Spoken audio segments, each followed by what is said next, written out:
Welcome to my latest case, The Secret of the Old Clock. To start, choose Junior or Senior Detective. If you're new to adventure games or need some help, click on Tutorials. The year, 1930. The place, the road to Titusville, where we find Nancy Drew behind the wheel of her blue roadster, pondering this question. Why did Emily Crandall, a girl whom Nancy knows only through their mutual friend Helen Corning, ask Nancy to drive all the way out to the Lilac Inn to see her? Does it have something to do with the fact that Emily's mother died barely a month earlier, leaving Emily to run the restaurant with only her guardian to help her? And more important, why, when she called, did Emily sound so desperate? The spunky teenager turns off the main road, blissfully unaware that Emily isn't all that awaits her at the end of the driveway. No, Nancy Drew is about to get her first taste of the mystery, intrigue, and adventure that are to become her destiny.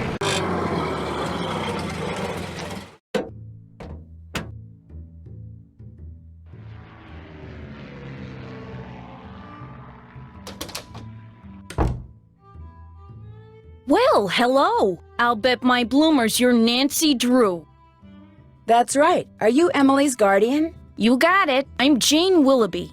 I'm Emily's guardian, but only for the next 3 months until she turns 18. Then she's on her own. It smells like someone's been baking pies. Pies are the Lilac Inn specialty. We get orders from all over. Oh, that reminds me, your father called. You're supposed to call him. You can use the coin phone on the porch. Emily didn't say anything about you coming until just this morning. Is it okay that I'm here? Don't get me wrong, she can invite anybody here she wants. It's just that she's gotten so darn forgetful lately. Maybe she's just, still thinking about her mom. She misses her mom, that's for sure. So do I. Gloria and me, we were best friends, you know? The two of us ran this swell little dress shop over in Capital City. But then she got hitched and I didn't. And the next thing I know, she's writing me saying it would sure take a load off her mind if I could take care of her little girl should something ever happen to her. Emily's father? Died in the war. Cantigny, I think. Anyway, I couldn't say no. I mean, what are best friends for?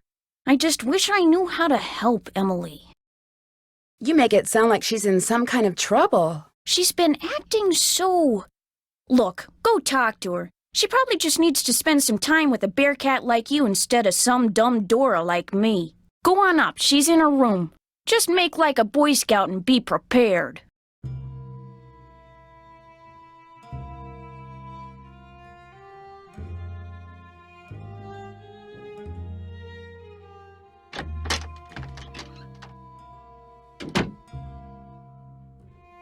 Nancy, hi. Welcome to the Lilac Inn. Oh, and before I forget, thank you for that nice note you sent me when Mom died. It meant a lot to me. Well, I lost my mom too, years ago. I kind of know how you feel. You and I may not be best friends or anything, but you're still one of the nicest people I know. Well, thank you. That's why I'm hoping you'll do me a favor, a big favor. You and your dad? My dad? Helen says he's a lawyer. Shh! What's wrong? I thought I heard something. Your father has a safe, right? You need to put something in a safe? See this jewelry? I'd like you to take it home with you and put it in your father's safe. It's beautiful. It was my mother's. The few times I saw her wear it, she looked just like a movie star. I was hiding it here in my room, but all things considered, I'd feel a lot better if you would just take it home and have your father lock it up in his safe. What do you mean, all things considered? Strange things have been going on around here. That's all I can say. I know it sounds loony, and Jane probably told you that I've been acting loony, but please do this for me. What was that? Emily, come downstairs, quick! The kitchen's on fire! Come on, we better get out of here.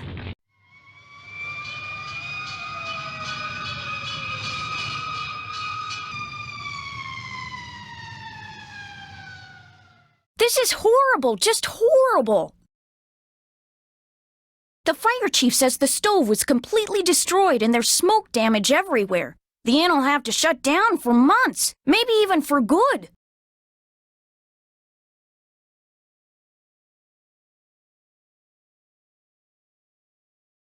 Does he know what caused the explosion?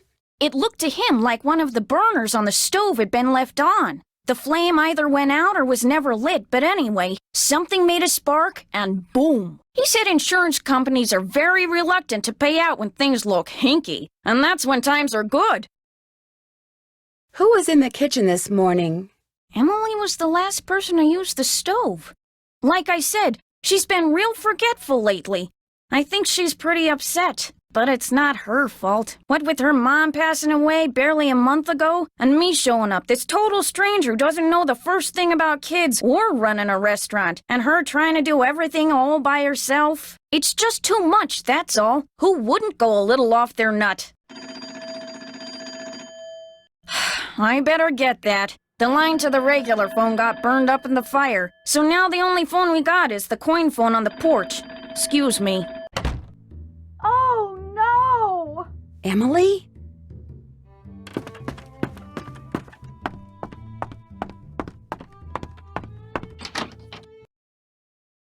My mother's jewelry! It's gone! Someone must have stolen it while we were all downstairs. I knew something like this was going to happen. I just knew it. You mean this sort of thing has happened before? Yes. No. I'd rather not say, but I will say this. I did not leave the stove on. That fire was not my fault. Oh, what am I going to do? Without that jewelry, I don't have a prayer of paying for a new stove, and without a stove, I'll have to sell the inn, and if I lose the inn... I wish Mom were still here. I wish Josiah Crowley had left us the money like he always said he was going to. That's what I wish. Who's Josiah Crowley? He was this old man that lived next door. He died last year. He spent most of his time here at the inn, and he led my mom and me to believe that he'd left a lot of money for us in his will. He gave us a clock, and afterwards, he'd always point to it and get this little twinkle in his eye and say, "Time will tell." But when they finally found his will, he didn't leave us a penny. Was there a problem finding his will?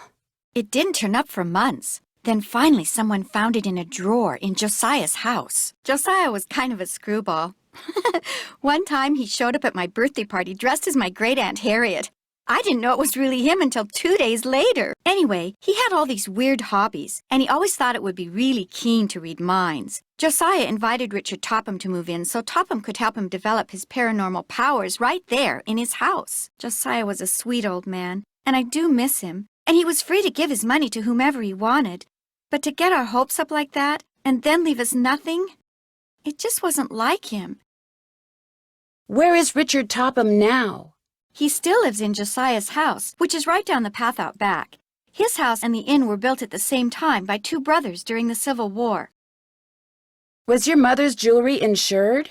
Gosh, I forgot about that. I don't know. Jim Archer, I bet he'd know. He's our banker. I guess I should go talk to him. You don't sound very happy about it. I'm just so bad at business things. And Jane, my guardian, she tries hard, but she's no good at it either. Maybe you could go talk to him. Please? It would be such a big help. Sure. He runs the Main Street Bank. You can't miss it. I'll call him and tell him you're coming. How many people knew you kept your mother's jewelry in here? No one. Well, Jane, my guardian, she knew, but I didn't tell anyone else. I'll be back in a little bit. Don't forget to call your father.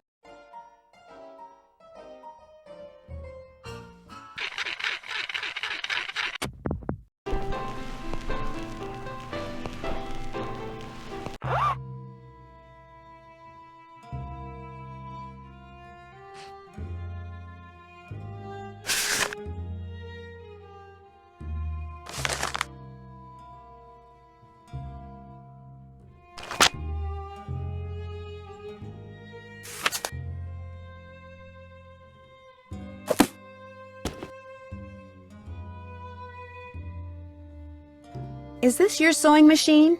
Actually, that belonged to my mom. She and Jane used to be dressmakers. Mom was going to teach me how to use it, but she never got the chance.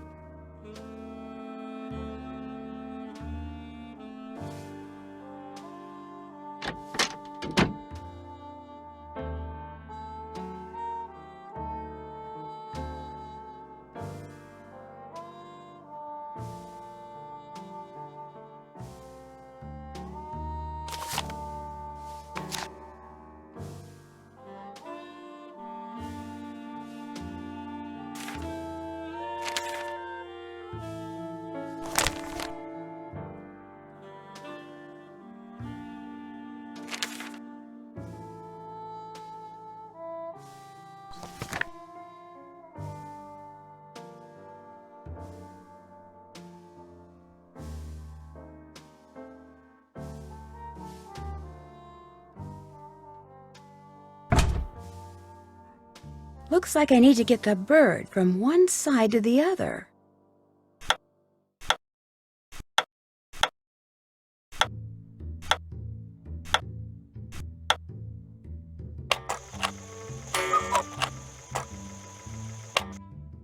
Wonder what this mirror's doing in here.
So, is Emily all right? Someone stole her mother's jewelry. What? She was showing it to me just before the explosion. Now it's gone. Someone stole it while everybody was rushing around trying to put out the fire? Hypers! If you can't trust a fireman, who can you trust? Are you sure no one besides you and Emily was in the kitchen this morning? Positive. Well, I suppose someone could have snuck in the back door. Are you saying someone caused that fire on purpose? To distract us? It's possible, don't you think? But I'm the only one who knew she had that jewelry. Well, it's not quite true. When Gloria was alive, she could have told people about it, or people may have seen her wearing it. And when she died, they knew the jewelry had to be around here somewhere, right? Does anyone in particular come to mind? Sorry. It's been hard enough getting to know Emily, let alone anyone else in this backwater burg. Well, guess better go call the sheriff. Where did that barred bounce game that's in the parlor come from? Do you know? Emily says Josiah Crowley brought it in one day and just left it. Said it was so guests, as in him, would have something to do while they waited for a table. Is that your car I saw when I drove up the driveway? My old rust bucket's parked out back where nobody'll see it. Be nice to buy something decent, but last time I checked, my last name was Willoughby, not Rockefeller. Well, I'll talk to you later. Don't take any wooden nickels.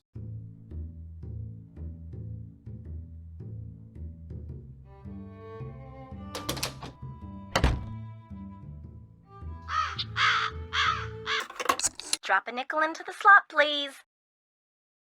There we go. Now, how may I be of service? I'd like to talk to Carson Drew. His number is KL57187. Hang on a minute. Carson Drew speaking. Hi, Dad. Well, I see you got to Titusville okay. I got your message. Is something wrong? No, everything's fine. I need to get some documents from a colleague over there. I thought since you were in the area, you could pick them up, save him paying postage. Sure. What's the address? He said he'd just leave them for you at the telegraph office. Just drive into town and look for Tubby Telegrams. He said you can't miss it. Will do. These papers are extremely important, Nancy. I will pick them up, Dad.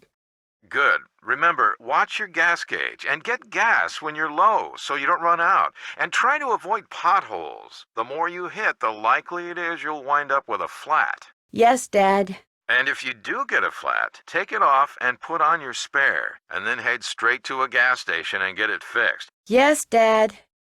All right, lecture over. Have you found out why Miss Crandall asked you to visit? She wanted me to have you lock her mother's jewelry up in your safe. Only someone stole it before I could take it with me. Stole it? Good gosh. That was right after the stove in the kitchen exploded. The stove exploded? Sounds to me like you'd be well advised to cut your visit there short. No, I want to find out what's going on. I have to find out what's going on. You have to? Well, yeah, you know. Emily just lost her mom, and she's worried about losing the inn, and her guardian's all wet when it comes to helping out, and... And the truth is, you are so curious that you feel like you'll absolutely burst if you don't find out why all these weird things have been happening, right? Yes. Don't worry, I know the feeling. You're a chip off the old block, I'm afraid. Well, as long as you're like me in one other way, you should be fine. What way is that? Smart? Careful. If somebody says they're going to leave you something in their will and then doesn't, is there anything you can do about it? Not a thing. Whatever's in writing is the only thing that counts, unless, of course, the will was tampered with or forged, and you can prove it. If not, you're out of luck. Why do you ask? Emily's neighbor, Josiah Crowley, told her and her mom that they were going to inherit part of his estate. But when he died, his will left everything to this ESP expert named Richard Topham. That's too bad, but this Crowley fellow was free to leave whatever he wanted to whomever he wanted, I'm afraid. People do change their minds, you know. I met Emily's guardian, Jane. What does a guardian do, anyway? A guardian is pretty much a surrogate parent.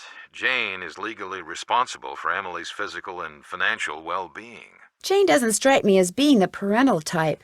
In fact, I get the impression she's in way over her head.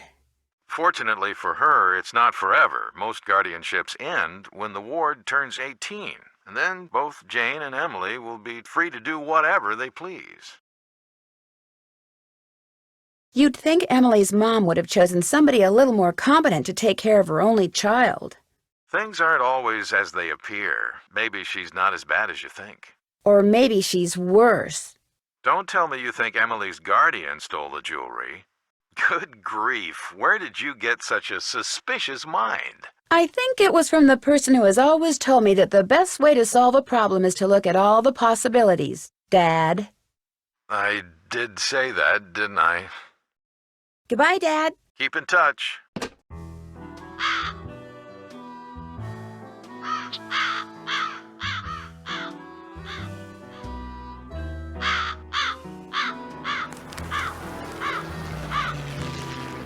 Got it. Looks like someone recently had a key appraised.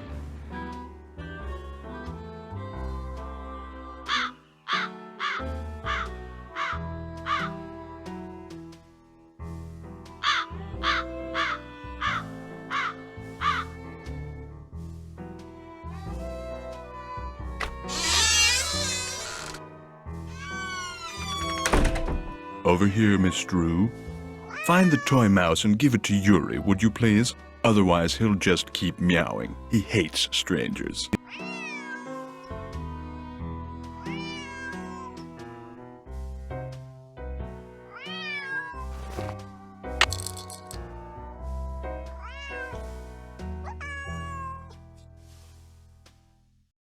What does this cat want?